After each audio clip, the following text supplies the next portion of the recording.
My name is Zanab Hamza, and for many years, Islam was all I knew, my foundation, my security, my identity. I didn't just believe in Islam, I lived and breathed every part of it. It was the faith that shaped me from a young age, taught as absolute and unquestionable. I never imagined that a single verse from the Qur'an itself would be the starting point for a journey that would change my entire life. This doubt wasn't born from external criticism or someone trying to convince me otherwise. It came from within. It was something I read myself, in a quiet moment, with my heart completely surrendered, believing everything there was perfect. But that verse, it didn't make sense. Something inside me grew restless. It was like a small crack in a wall that seemed unshakable. And from that moment on, nothing was the same. Before we continue, I want to invite you to walk with me through this story. Perhaps you're going through something similar, feeling that inner voice whispering that there's something more. If this touches your heart, stick around.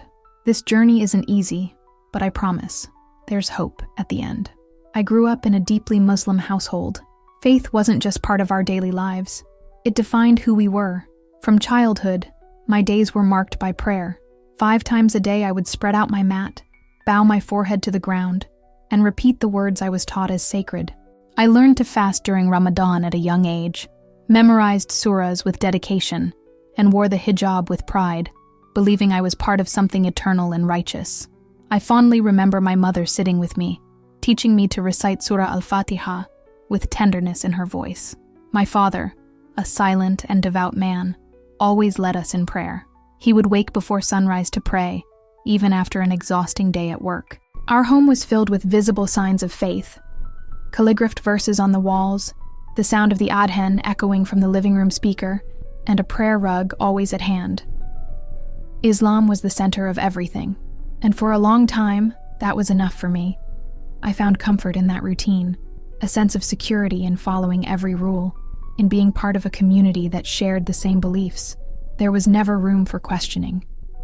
Any doubt was considered a spiritual weakness, something to be combated with more prayer, more reading, more obedience, and I obeyed, not because I was forced to, but because I truly believed. But doubt crept in, silent, uncomfortable, first with that verse, then with others, and then with questions I'd never asked before, questions the Qur'an didn't answer clearly, or that left me even more confused.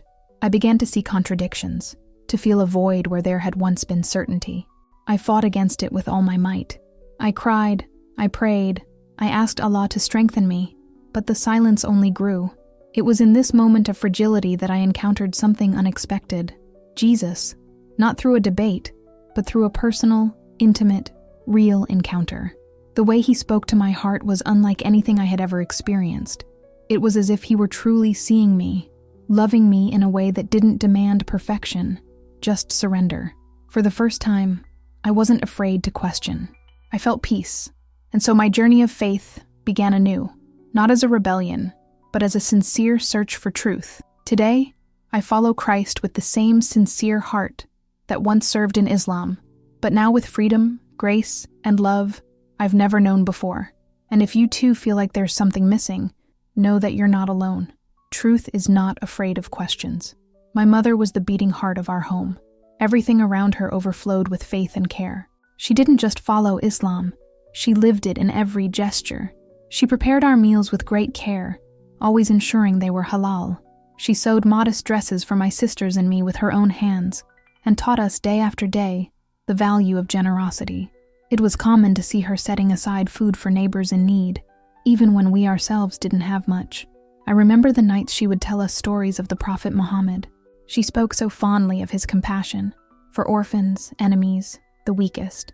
Her eyes would shine as she described his mercy, and as a girl, I dreamed of being like that too, someone who loves and welcomes with all their heart. This was the faith I was taught, a faith that sought kindness and humility. Ramadan was a magical time. Routine took on a sacred rhythm. I would wake sleepily for suhoor, smelling the warm parathas my mother prepared in the still dark kitchen. There were sweet dates, milky chai, and the reverent silence of the early morning. Fasting, as a child, was a challenge, but the nights made up for it with abundance and joy. The crispy samosas, the bowls of fruit, and the warm dishes that filled our table became a true celebration, not just of food, but of togetherness. Our small courtyard became a meeting place. Neighbors gathered. We laughed, shared stories, and broke our fast together. It was as if each night were a celebration of the soul. The evening prayers at the mosque completed this atmosphere of reverence. The sound of the surahs being recited by the imam echoed loudly in the crowded hall. The women prayed side by side, their scarves pressed together, as if our hearts were also in unison. Eid was a spectacle in itself, a day of pure joy. 2 weeks before, we'd already begin preparing. My mother would take us to the local market, and I would marvel at the colorful fabrics, carefully choosing the dress I would wear for the grand celebration. Hours were spent trying out outfits, laughing with my sisters, and planning the henna designs we would create on our hands. On Eid morning, we would wake to the house filled with the smell of kurma bubbling on the stove. We would don our finest clothes, adorned with glitter and embroidered details, and head out together to pray. The mosque would be packed. There was a special energy in the air. Then came the time for visits, hugs, exchanged bracelets, laughter, and seemingly endless meals. Those moments were etched in my heart as treasures of love and communion. They cemented in my young heart how intertwined Islam was with my family, my culture, and my childhood. My hijab, for example, was more than just a piece of clothing. It was part of my identity. I decided to wear it at age 9, by choice, and my family celebrated as if it were an achievement. They threw a small party. My mother, with tenderness in her eyes, wrapped the fabric around my face for the first time and said, "This is your crown, Zanab." I felt honored. It was like entering a sacred sisterhood, like joining all Muslim women around the world. Even at school, where I was one of the few to wear the hijab, I was never ashamed. When asked why, I would firmly answer, "It's about modesty. It's to honor Allah." It gave me purpose.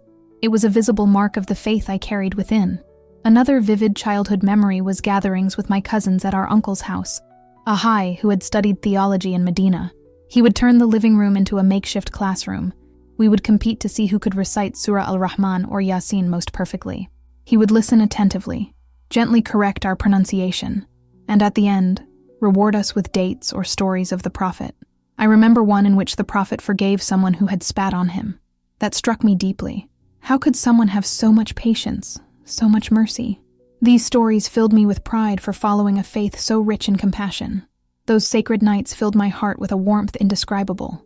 I felt closer to Allah than ever, enveloped by a peace that only faith could bring. The mosque was almost an extension of our home, a place where I grew spiritually and personally. Every Saturday, I sat cross-legged on the embroidered, carpet-covered floor, listening attentively to every word of Sister Amina, our Qur'an teacher.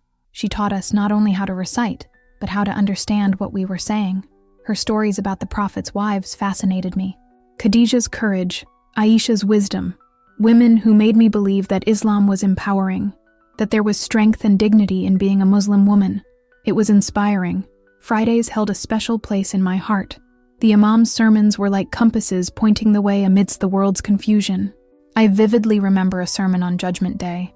His voice soared as he described the gardens of paradise, with rivers of milk and honey, and then, with equal intensity, spoke of the punishments of hell for those who strayed from the truth. It filled me with reverent awe. I wanted to please Allah with my entire life. Our neighborhood was like one big family. Doors were always open, meals were shared, and faith united us. On one occasion, I helped organize a donation drive at the mosque. We collected clothes and food for refugees. The Imam praised us. This is Islam, caring for the Ummah. I felt proud, as if we were soldiers for a greater cause, part of a global brotherhood. Sometimes my best friend Aisha and I would sit on her porch at dusk, watching the city lights twinkle. We'd talk about how blessed we were. "We're so lucky to have the Qur'an," she'd say. And I'd nod, feeling sorry for those who lived without faith. Christians, Hindus, atheists. I truly believed they were lost. Islam was, for me, the treasure map the whole world needed. When doubts arose, they were like passing clouds. At 13, I questioned why women prayed behind a curtain, separated from the men in the mosque. It seemed unequal to me. I asked my mother, and she replied tenderly, "It's to protect our modesty, our concentration." And that was enough. I wanted to believe. Another time, a classmate asked me why pork was haram while other meats were not. The doubt lingered for a while, but I resolved the discomfort as always, with more prayer. I repeated Surah Al-Ikhlas until I felt everything falling into place. I always thought, if there's something I don't understand, the fault lies with me, not the religion. Islam was perfect. I just needed to try harder. After all, great scholars dedicated their lives to understanding the faith. Who was I to question it? This conviction sustained me throughout my adolescence and followed me through university. There, I joined the Muslim Students Association, a vibrant group filled with passion for the faith. We organized Qur'an study circles, interfaith debates, and charity drives. I spoke with conviction about the beauty of Islam, the strength of community, the importance of submission to Allah, the value of charity. I felt firm, unshakable. I dreamed of marrying an Allah-fearing man, someone with whom I could build a home where the Qur'an was recited daily, where our children would grow up memorizing the surahs as I had. I wanted to pass on everything that shaped who I was. Islam wasn't just a religion to me, it was my story, my culture, my soul, and that's how I lived. Until one ordinary day turned my world upside down. I used to look at Christians, Hindus, atheists, anyone outside of Islam, with a mixture of sadness and conviction. I thought they were lost, far from the truth, rejecting what was self-evident to me, the one true faith. Whenever doubt crept in, I pushed it away with more prayers, more recitations, more effort. Deep down, I truly believed that Islam had all the answers. How could it be otherwise? Or at least, that's what I thought. Until that day. It was an afternoon like any other. I was in my room, a quiet space where I had so often prayed, reflected, and connected with Allah. The sun streamed softly through the window, illuminating the worn leather cover of my Qur'an, a gift from my grandmother, filled with memories and reverence. I would open it randomly, letting the verses guide me. It was like seeking answers directly from heaven. But that day, my eyes fell on a verse that felt different. It was as if the words leaped off the page, begging to be seen clearly. It was Surah An-Nisa, verse 434, a text I had probably read before, but that afternoon it fell upon me with a weight I had never felt before. Men are responsible for their wives according to what Allah has granted them in superiority and what they spend from their possessions. Virtuous women are obedient, and in their husband's absence, guard what Allah commands to be guarded. But as for those whom you fear will rebel, advise them, keep them away from their beds and beat them. But if they obey you, do not seek recourse against them. I was paralyzed. I read and reread. That sentence, Batam Nelas, hammered in my mind like a siren. How so? How could this be there? How could this be allowed? By God, I felt my heart race. A part of me wanted to simply close the book and pretend I hadn't read it, but something inside me couldn't go back. I'd always believed Islam was a religion of justice, that it elevated women, that it protected, that it cared. My mother always said, Zanab, the Qur'an was the first to give women rights, to divorce, to inheritance, to education, long before the West thought of it, and I believed it. She told me about Khadija, the powerful and respected businesswoman, about Aisha, intelligent, articulate, influential, but now I was faced with words that wounded me. How could God allow a man to beat his wife as a form of correction? How could this be part of what I had called perfect truth? There I sat, motionless, the Qur'an open on my lap, my hands trembling. I ran my fingers over the Arabic calligraphy, trying to find a mistake, a misinterpretation, but the text was too clear. It hurt. It was as if something inside me had cracked, a silent but deep crack. Immediately I remembered my cousin Fatima. She married young, at 19, to a man who, at first, seemed kind. But over time, he became controlling, harsh, and aggressive. One day, she showed me purple marks on her arm. She laughed, saying she'd knocked on the door. But her eyes, they didn't laugh. They cried out for help. I knew. And now, faced with that verse, I wondered, had she also read this and felt she deserved it? I also remembered my friend Noor, intelligent, a dreamer, who wanted to be a teacher. But her husband insisted that her place was at home. He made her feel small, guilty for wanting a future beyond the kitchen walls. She cried silently, convinced that perhaps she was actually being less obedient. And in that moment, everything inside me stirred. It was as if the voices of all these women, voices I had ignored, explained away, rationalized away, were now speaking loudly within my heart. For a long time, I told myself that any doubt was a lack of faith, that if something bothered me, It was because I needed to study more, that the problem was with me, not with the text. But now I could no longer silence that inner voice. For the first time, I asked myself, what if it's not true? What if what I've always seen as perfection isn't? I remember the day my friend, in tears, told me she'd gone to her mother for support. Her husband was being harsh, cold, even cruel to her. The answer she received: "Be patient, my daughter. Submit. It is your duty before Allah." Those words stuck in my mind like an open wound. Could the verse I'd read be shaping these women's lives, even though they'd never uttered a single word about it? I began to wonder how many others were living the same, in silence. Was this verse an unspoken rule, an invisible limit that we women simply accepted without realizing it? My mind returned to my own dreams I'd always cherished. I wanted to travel, tell stories, be a journalist. I'd always imagined a life where I could speak, write, give a voice to those who didn't have one. But that verse seemed to call all that into question. Could everything I desired only be possible if a man approved? If he allowed it? The idea made my stomach turn. I remembered my aunt, an intelligent, devout woman who had dreamed of becoming a doctor since she was young. She would proudly tell me how she got good grades, how much she loved studying biology.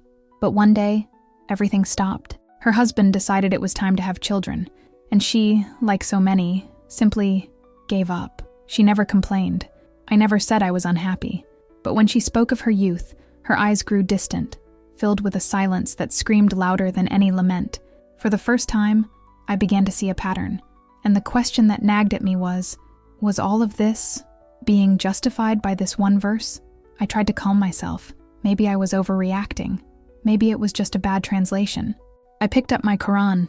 It was bilingual, with the Arabic text and the English translation. Translations sometimes get things wrong, right?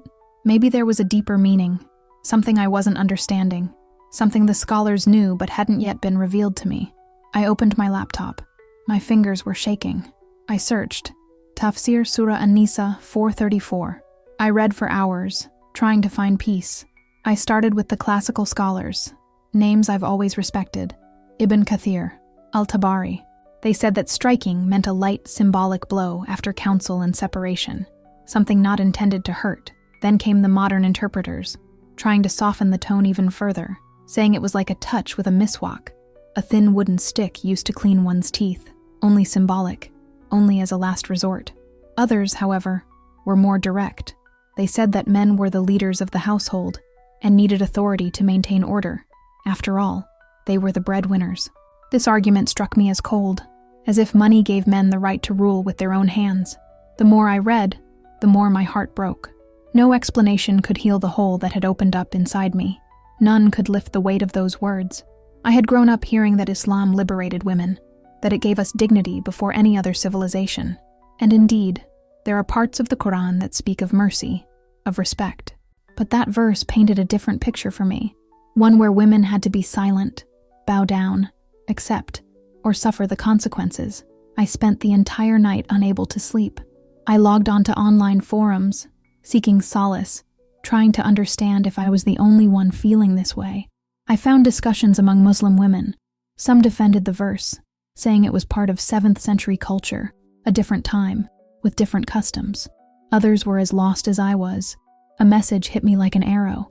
It was from a woman named Amal. She wrote, "I left an abusive marriage after my mother cited this verse to justify my husband's actions. She told me I needed to be patient, that he had the right to correct me. It broke my heart." Her words echoed within me. It was as if I were reading my own feelings, as if her confusion, pain, and outrage were my own. In that moment, I realized that this crisis wasn't just mine. There were many other women going through the same silent struggle, trying to reconcile their faith with a reality that seemed to hurt. And I no longer knew where to find rest for my soul. I wanted to forget what I'd read. I wanted to bury it deep in my mind, as I'd done so many times before with difficult questions. When I was 15, for example, I questioned why men could marry multiple wives, but women couldn't have more than one husband. My father calmly replied, "Allah made men and women different, each with their own roles." At the time I accepted it. The answer gave me a false peace, the peace that comes when we choose not to think too much. When I was 18, a college friend asked me why pork was haram, or impure. I couldn't answer, and it nagged at me for days. But in the end, I decided to ignore it. I said extra prayers, recited more surahs, and the discomfort passed, or at least dulled. But this time, it didn't go away. The verse about a husband having the right to beat his wife wouldn't leave me alone. No matter how hard I tried to silence that voice inside me, it only grew louder. If Islam truly honored and valued women, as I have always believed, why would it even allow the lowest form of violence against her? How could a merciful, just, and perfect God approve of something like that? And if I had ignored this verse for so long, what else had I missed? It was there that the first crack appeared in the foundation of my faith, and once it appeared, it never stopped growing. For days, I felt restless. The unease seeped into everything. I tried to pray as I always did, but I couldn't concentrate. I knelt on the prayer mat, but the words of Surah 434 echoed in my mind, drowning out every other verse. I felt like I was betraying my faith just by questioning it, but I also felt like I would betray myself if I continued to pretend nothing had changed. I was taught that doubts were traps from Shaitan, tests to be overcome with greater faith, greater submission. But this felt different. It wasn't a temptation. It was like a warning, a whisper from my heart, asking for truth. And no matter how hard I tried to keep it to myself, the weight was unbearable. So I did what I was taught to do in times of confusion. I sought guidance from those more experienced. First, I went to my mother. I chose my words carefully. I didn't want her to think I was rejecting my faith. It was a Sunday night. She was in the kitchen, kneading naan dough as she did every weekend. I approached slowly, leaned against the counter, and spoke in an almost casual tone, trying to hide my distress. "Mom, today I read something in the Qur'an about husbands disciplining their wives. What does that mean, exactly?" She continued kneading the dough, without even lifting her head. "It means what it says, Zanab. The husband has authority. If the wife rebels, he can correct her." That is right. That cut through me like a blade. She said it so matter-of-factly, as if she were explaining a house rule. But I needed to understand, so I persisted, feeling my voice waver. "But why would Allah allow this? It doesn't seem fair. Isn't this violence?" She paused for a moment. She dried her hands on her apron, looked me in the eye, and said firmly, "Zanab, you are too young to understand these things. Allah's wisdom is beyond our comprehension. We don't question it. We obey it." This time, her answer didn't calm me. For the first time, I felt like blind trust wasn't enough. For the first time, obedience felt like a burden, not a choice, but a prison. So I decided to speak to the sheikh of our mosque. I waited until after Friday prayers, when the crowd was beginning to disperse. My heart was racing. My hands were cold. When I approached, he was adjusting his cap, smiling at the passing worshippers. "Sheikh, sorry to bother you. I just read Surah An-Nisa 434 and I didn't understand. Why does it allow a man to beat his wife?" He looked at me calmly. The smile didn't fade, but it didn't deepen either. His gaze was gentle but distant, as if he'd answered that question many times before. He adjusted his cap again and spoke in a low voice, almost like ancient advice. "Daughter, Allah created men with strength and responsibility. This is not abuse. It is discipline, and it is only when all other methods fail. It is more symbolic than physical. It is not violence. It is guidance." I wanted to believe it. I really did. But deep down, something inside me knew. If I had to twist a word's meaning so much to make it sound good, maybe it wasn't good in the first place. "Sister, don't be fooled by Western thinking," he said with a gentle smile. "Islam is the religion that most honors women. This verse isn't about violence. It's about discipline, something symbolic, never meant to hurt, and only as a last resort, after dialogue and separation. Trust in Allah's wisdom." I nodded. On the outside, silent and polite. Inside, a knot was forming. If it was symbolic, why involve physical force? Why, of all the possible forms of resolution, would God allow even an act of aggression? That hammered at my mind. I needed another explanation, something that made sense in my heart, not just in doctrine. I went to my aunt, a Qur'an teacher at the mosque. Her response was almost identical. "This is to maintain order in the home. Men are responsible for providing, so God gave them authority." That stung even more, coming from a woman I had always admired. I also spoke with my cousin Ila, a student of Islamic law. She hesitated. She looked around before speaking softly, as if afraid of being overheard. That verse bothers me too, Zanab. But scholars say it's contextual. At the time, this kind of discipline was normal. It's not something that applies today. That left me even more confused. If it wasn't meant to be today, why was it still there? Why do we continue to recite, teach, and defend something like this if it no longer reflects what we consider fair? I anonymously joined a forum for Muslim women. I wrote everything I was feeling, like a cry in the dark. Some women defended the verse tooth and nail, citing the example of the Prophet, who never raised a hand against his wives. Others, like a user named Huda, opened their hearts. "I can't reconcile this verse with a merciful God," she wrote, "so I focus only on the spiritual parts of the Qur'an. I try to ignore the rest." Their stories gave me courage, but at the same time, they revealed a painful pattern. They were all trying to silence their discomfort, to hide the thorns under the rug of faith. This verse was like a stone thrown into a still lake. Ripples spread quickly. I could no longer pray sincerely. My heart felt divided. I began to notice other details that had previously gone unnoticed. Why does a woman inherit half of a man's inheritance? Surah An-Nisa 4:11. Why do hadiths call women deficient in intellect and faith? Why is polygamy permitted for men but forbidden for us? The questions didn't stop. I remembered my friend S.A. Intelligent, a dreamer.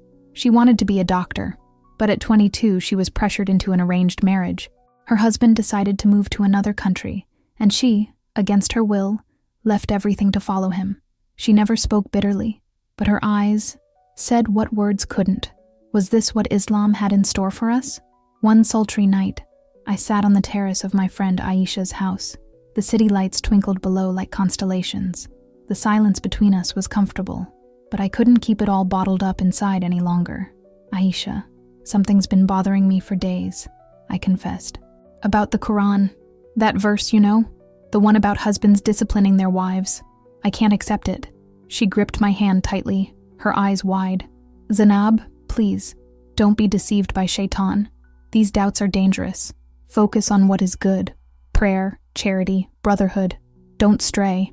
She said it with fear, the same fear I felt. But unlike her, I could no longer pretend. It wasn't shaitan. I knew it. It was my conscience. It was as if something inside me, something ancient and silent, had finally awakened, and no longer intended to sleep. I was at a crossroads.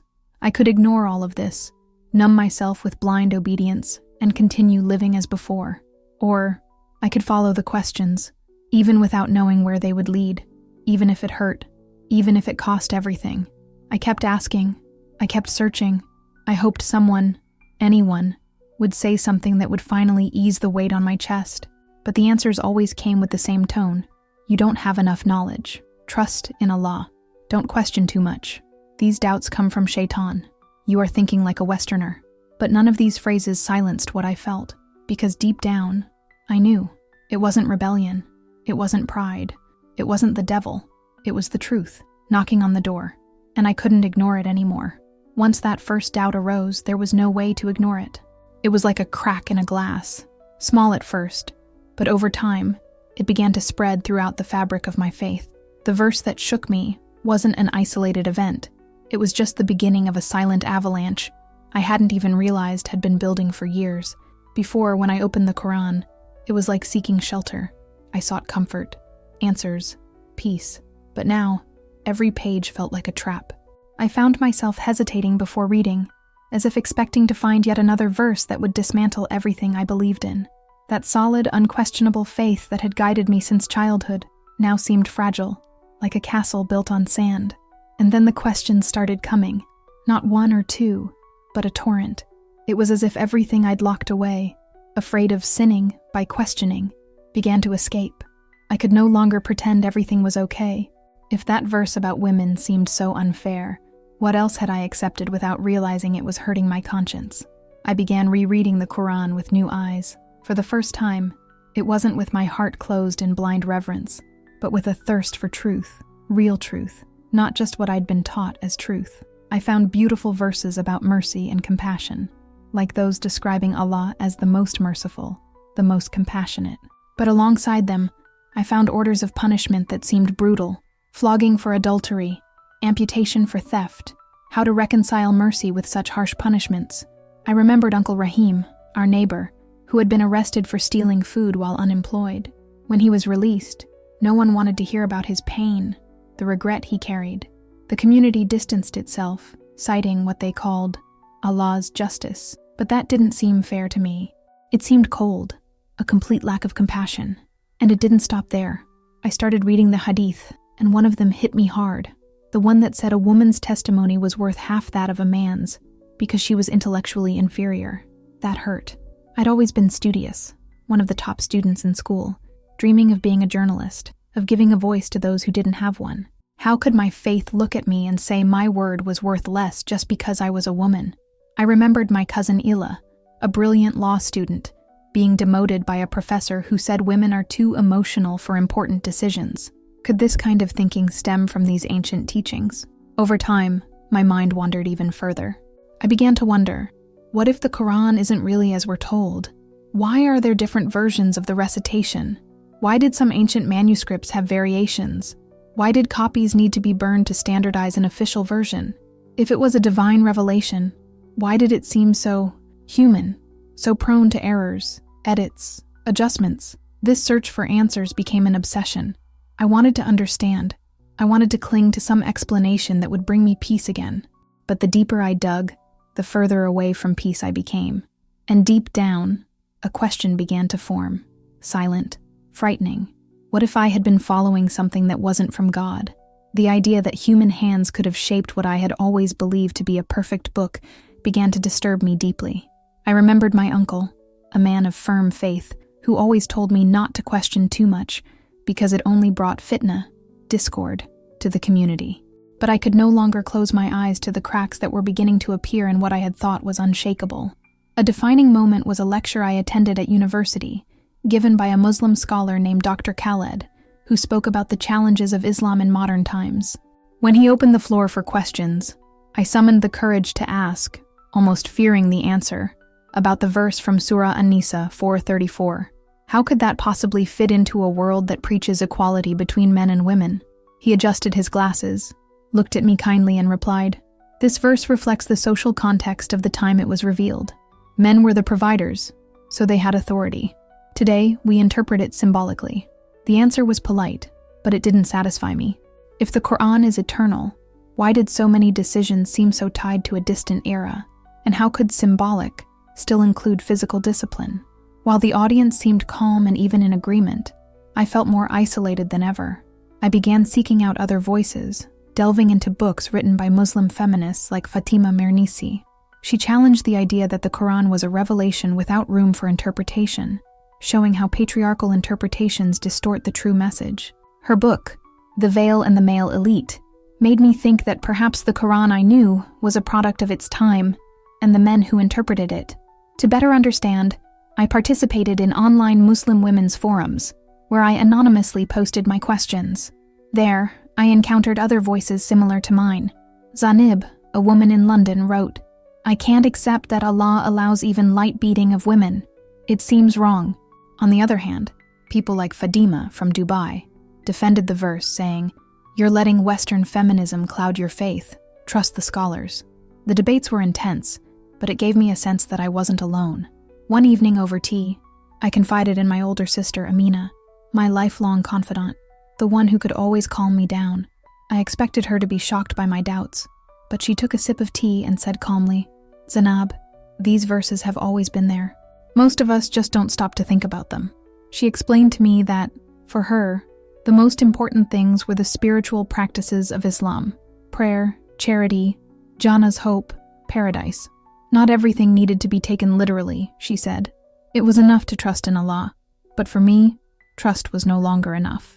Later, at an interfaith event at the university, I met Sarah, a former Muslim. As we spoke, she told me how a similar verse had triggered her doubt and her decision to abandon Islam. "It wasn't just the verse," she said, stirring her latte. "It was realizing I'd been taught to be afraid to question. Once I started asking questions, I couldn't stop." Her story touched me deeply, at once liberating and terrifying. She'd lost the support of her family, the respect of her community, and lived in constant fear of judgment. "It was worth it," she concluded, "but But it was the hardest thing I've ever done. I left that meeting with a heavy heart, Sarah's words hammering in my mind. Would I have the courage to move forward, even if it cost me everything? Was I strong enough to keep questioning? My doubts grew, and soon surpassed the question of women's role in Islam. Why did Islam's view of other religions seem so rigid? I grew up hearing that Christians and Jews were people of the book, but their beliefs, especially the Christian understanding of Jesus as divine, were seen as gravely flawed. In the Qur'an, Jesus was called unique, born of a virgin, the Word of God, a miracle worker, but still, he was only a prophet, while Muhammad was the final messenger. I thought of my friend Maria, a Christian, who once showed me a Bible verse about Jesus' love. At the time, I didn't pay much attention. Now, those words kept circling my mind, igniting a small spark of curiosity amidst the confusion. I began to truly study the history of Islam.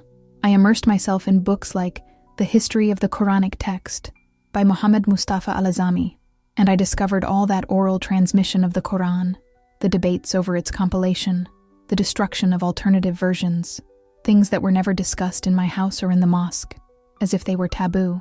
I remembered my childhood Quran lessons, where any question about the book's origins was answered with a simple, Allah has preserved it perfectly.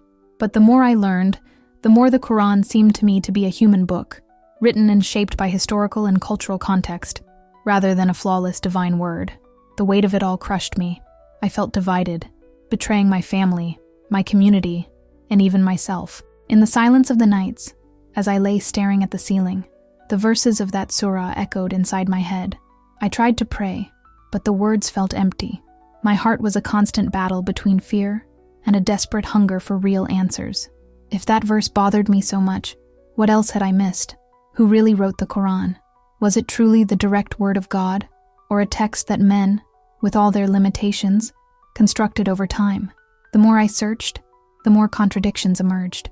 Islam claimed the Quran was perfect, immutable, and the final divine revelation. But if so, why were there so many variations, so many conflicting interpretations? Why did it preach peace in one passage and violence in another?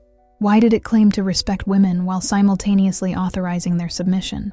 The crack in my faith had become a bottomless chasm, impossible to ignore. I no longer settled for answers like trust in Allah, don't question too much, or Shaitan is trying to deceive you. I needed to understand. I needed to find the truth, whatever it might be. So I embarked on an intense search.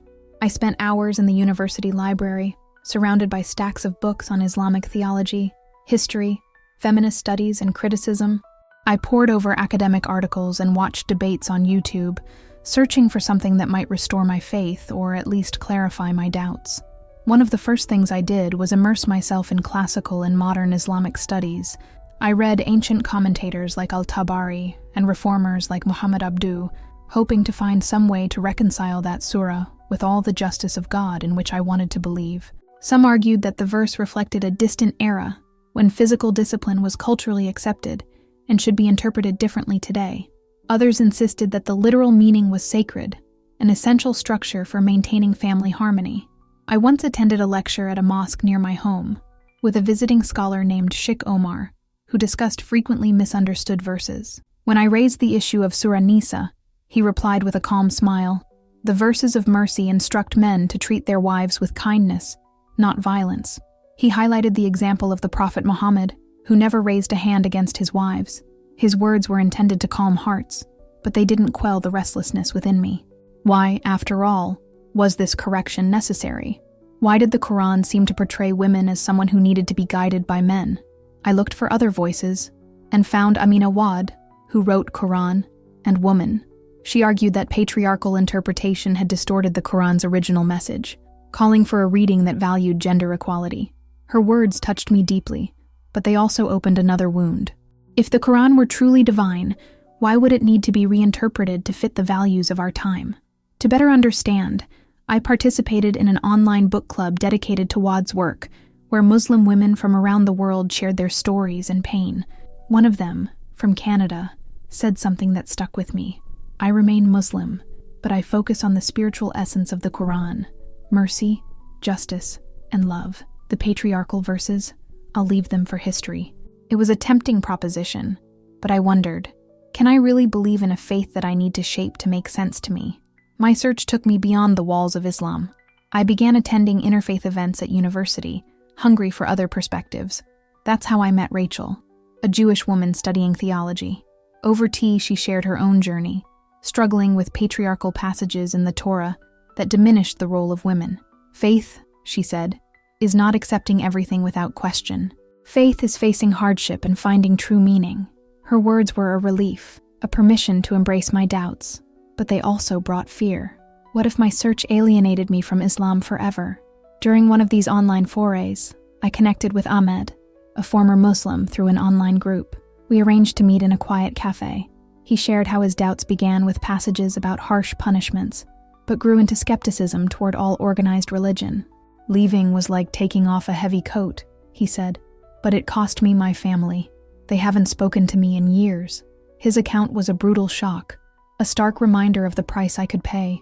I thought of my parents, my mother's warm embrace, my father's proud smile as I recited the Qur'an.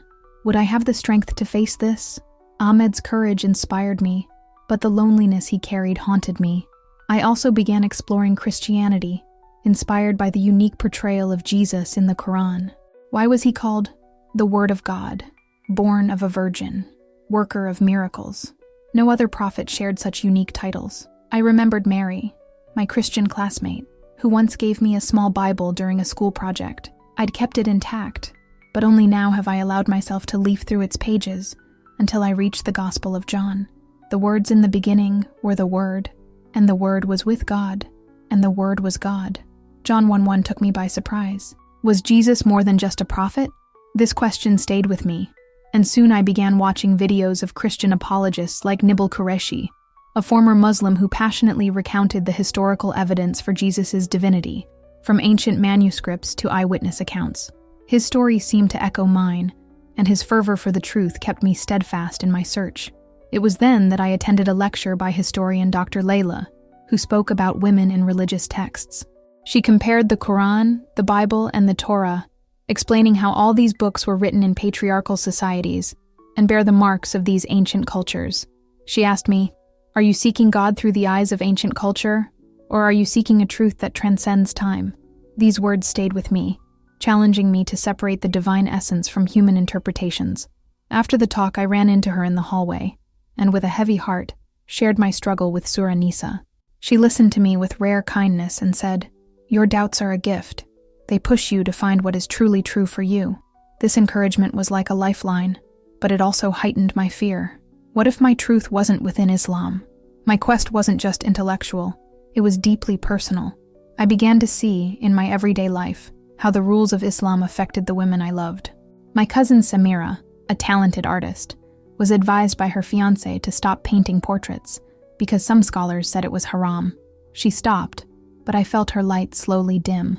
My friend Zanab, a single mother, faced community judgment for working late, as if she were failing in her duties. These weren't just cultural traditions. They were rooted in interpretations that gave men near absolute authority. I asked myself, with a heavy heart, is this the faith I want to pass on to my children? On silent nights, I wrote in my journal, pouring out every doubt, every anguish. Why did the Islamic view of salvation seem so dependent on works, prayers, fasting, and obedience, when I longed for something like grace? Why did the punishments in the Qur'an seem so harsh, contrasting with the promises of mercy? Why did I feel freer to question and seek than simply to accept? The more I searched, the more I realized that my goal wasn't to save my faith. It was to discover the truth, whatever it was. It was both exciting and scary, like entering unfamiliar territory without a map. And then came the question I never imagined I'd ask. Why does Islam view Jesus so differently from Christianity? As a child, I was taught that he was just a prophet, nothing more. But the more I read, the more I felt that Jesus was truly unique. No other prophet was born of a virgin. No other was called the Word of God, or performed miracles like Jesus. And yet, in Islam, he is seen as just another messenger. Why? This question wouldn't leave me alone, and I immersed myself in my studies, reading Christian texts alongside the Quran. I watched videos and heard stories from ex-Muslims who had gone through the same journey as me, people who believed as firmly as I did, but who had found something greater. I also followed Christian apologists, who convincingly demonstrated the historical accuracy of the Bible and the evidence for Jesus' divinity. The more I learned, the more the certainties of Islam seemed to crumble. My search for truth became an obsession. I questioned everything: the teachings of Islam, its role for women, its contradictions, its history. It was no longer just a verse bothering me. It was the very foundation of who I was that seemed to be dissolving. What if I'd been wrong all along? What if everything I believed wasn't true? This fear was paralyzing, but at the same time liberating. For the first time, I allowed myself to look anywhere, to open my heart without reservation, even if it meant losing everything I knew. I reached a point where the weight of doubts and fears was too much. If Islam wasn't the truth, what was? Did God exist? The thought of abandoning my family, my community, everything that defined me, was terrifying, but something inside me screamed for answers. One night, exhausted and confused, I whispered a prayer, unsure if anyone was listening. God, if you are real, show me the truth. And then something changed. I dreamed I was walking in deep darkness, completely lost, afraid, and alone. My heart was beating fast, echoing the emptiness around me. But in the distance, an intense light appeared. It was so pure, so strong, that it pierced the darkness like a beacon. As the light approached, I felt a peace I had never known, a love and security that enveloped me like a warm embrace. I tried to see his face, but the light was so bright that all I could feel was a warmth that soothed my soul. Deep down, I knew who it was: Jesus. And then, without using words, he spoke directly to my soul with a clear, firm voice. I am the way, the truth, and the life. I woke up trembling, my heart racing, tears streaming down my face. These words echoed within me. I am the way, the truth, and the life. I had heard these words before. Christians often quoted Jesus saying it, back in the Gospel of John, chapter 14, verse 6. But why now? Why, right in the midst of my deepest doubts, would Jesus appear to me, a Muslim woman?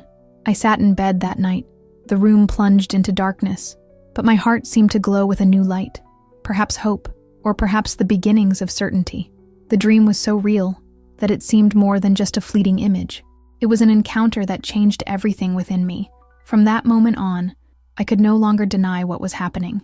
Jesus was calling me, and for the first time, I truly wanted to listen. After that night, nothing was the same. I could no longer ignore the call. Many questions still lingered in my mind. Who was Jesus really? Was he just another prophet, as I had been taught? Or was there something greater? I decided to open the Bible, not to argue, but to truly understand. I started with the Gospel of Matthew, and honestly, what I found surprised me. Jesus wasn't just a prophet who came to impose rules. He was love in action. He healed the sick, like the blind man in Jericho, forgave sinners, and welcomed the marginalized, those whom society rejected, offering them dignity and grace. He didn't demand blind obedience, but invited people to draw near in faith. Come to me, all you who labor and are heavy laden, and I will give you rest. I sought out Maria, my Christian friend who, years ago, had given me a pocket Bible. We met in a quiet cafe, and I told her about the dream, my voice trembling, full of doubt and hope. Her eyes lit up. Zanab, that's wonderful. Jesus speaks this way, especially to Muslims who are seeking the truth. She invited me to a small Bible study group in her apartment, a safe space where students discuss the Gospels. Sitting there on the worn-out couch, I heard about Jesus' radical love, loving even enemies, forgiving without limits, living sacrificially. One verse touched me deeply. Husbands, love your wives, just as Christ loved the church and gave himself up for her. Ephesians 5:25. It was the complete opposite of the rigid discipline of Qur'an that I knew. Jesus called for love, not control, surrender, not power. In the warmth of that small community, I found the courage to ask, why did Jesus die? What does his resurrection mean? The answers about grace, redemption, and a personal relationship with God were like fresh water to my parched soul. Gradually, I began reading accounts of former Muslims who had found the Christian faith, like Nabil Qureshi and Aladi, and their stories seemed to resonate with my own. Nabil's book, Seeking Allah and Finding Jesus, became my guide, following his journey from Islam to Christianity, amidst historical evidence and heartwarming personal encounters. He also wrote about dreams similar to mine, which confirmed Jesus' calling to him. This gave me the courage to delve even deeper into Christian apologetics. I spent hours watching videos by David Wood and Frank Turk, who presented impressive evidence for the Bible's reliability, thousands of ancient manuscripts, archaeological discoveries, prophecies that came true exactly as written. Compared to the Qur'an's history, which seemed less documented, the Bible seemed increasingly anchored in fact, which resonated with me in a way I hadn't expected. At a Bible study meeting, a woman named Sarah shared her experience, and it deeply impacted me. She too had come from Islam and suffered rejection from her family for embracing Christianity. Yet she found a peace I hadn't yet known in Jesus' promise. Whoever loses their life for my sake will find it. Matthew 10:39. Her courage touched me, but what truly surprised me was her joy, even after all she'd lost. Jesus is worth it, she said, her eyes shining. I left that night clutching my Bible tightly, feeling a pull I couldn't ignore. The more I read, the more my heart began to change. For years, I had a fear of God based on a distant figure, a judge always ready to punish, who watched my every move. But Jesus introduced me to a different God, a loving Father who didn't want to condemn, but to save. He didn't demand endless rituals, but trusted in grace. I began to pray in a new way, not those memorized prayers, but sincere conversations, full of doubts and requests to Jesus. One night, alone in my room, I whispered, "If you're real, show me more." The peace that came afterward was unlike anything I'd ever felt in Islam. No fear, no pressure to earn God's love. It was a freedom I'd never known, as if a huge weight had been lifted from my shoulders. But along with this freedom, a new fear arose. What would happen if I completely surrendered myself to this truth? Abandoning Islam wasn't just a spiritual decision. It was a life-changing event, something that could cost me everything. What if I was wrong? What if the truth I'd always believed wasn't the truth? The weight of questions and doubts became almost unbearable. If Islam wasn't the truth, then what was? Did God even exist? The thought of losing everything, my family, my community, my identity, was terrifying. But deep in my heart, something shifted. I realized I had spent my entire life in fear of questioning, fear of not being enough, fear of judgment. But Jesus didn't bring fear. He brought freedom. And in that freedom, I made my decision. No matter the cost, I would follow him. The dream of Jesus transformed me, but it didn't erase the fear of what would come next. Accepting Jesus as more than a prophet meant rejecting everything I had known. I knew the consequences. I had seen what happened to those who took that path. But despite the fear, my choice was made. My cousin Ali had stopped praying and began to question the rules of Islam. As a result, he was condemned to total isolation. His name was whispered as a warning to all. I read similar stories of people who left Islam and were threatened, raped, and even lost their lives in some communities. And then I thought of my parents, my mother's welcoming smile, my father's quiet pride when I led the family in reciting Surah Al-Fatiha. They raised me to be a faithful Muslim, to carry my faith forward. How could I tell them I was walking away from it all? For weeks, this internal battle consumed my days and nights. On one side, the peace I found in Jesus. On the other, the terrible fear of losing my family. Still, I continued to go to Bible study, finding strength and comfort in the group that supported me. Maria became a special friend, someone who also faced her own challenges with faith and family. Following Jesus isn't easy, she told me one night, but he promised to be with us, always. These words reminded me of Jesus' promise in Matthew 28:20. I am with you always, to the very end of the age. I held on to that promise with all my strength, even though the fear was still there, latent. I prayed endlessly, asking for courage, direction, a way through the storm I knew lay ahead. Finally, I decided to tell my family, but I wanted to do it as gently as possible, hoping to ease the pain.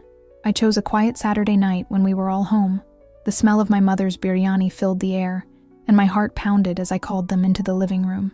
Hands clasped in my lap, I began speaking, my voice trembling. I need to tell you something important. I've been studying the Bible, and I believe Jesus is more than a prophet. I want to follow him. Silence fell over the room.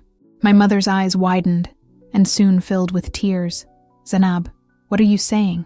You're throwing away your faith, your heritage, she said, her voice trembling with pain. My father stiffened, his face hard. You are a disgrace to us, a traitor deceived by the West. No daughter of mine rejects Islam. My younger siblings, Aisha and Bilal, looked at me with a mixture of shock and disappointment.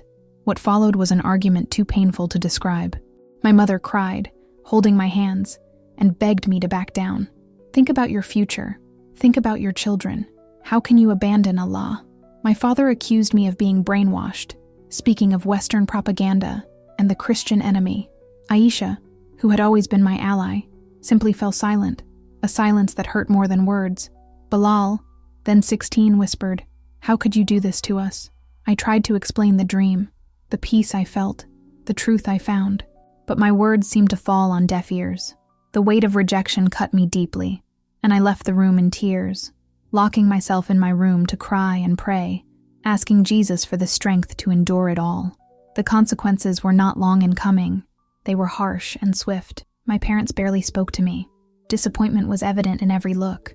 Relatives began calling, some begging, others threatening. My aunt, who taught the Qur'an, sent a long, cold message: "Return to Islam, or you will regret it in this life and the next."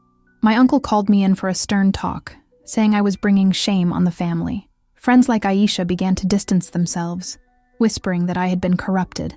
The mosque, which had once been my refuge, became a place filled with judgmental stares. After Friday prayers, I would hear women talking about my betrayal.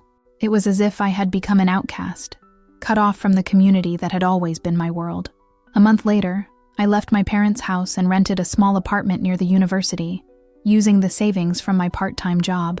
The loneliness was overwhelming, but I found solace in my Bible study group. Sarah, the ex-Muslim who had been through it all before, became my mentor.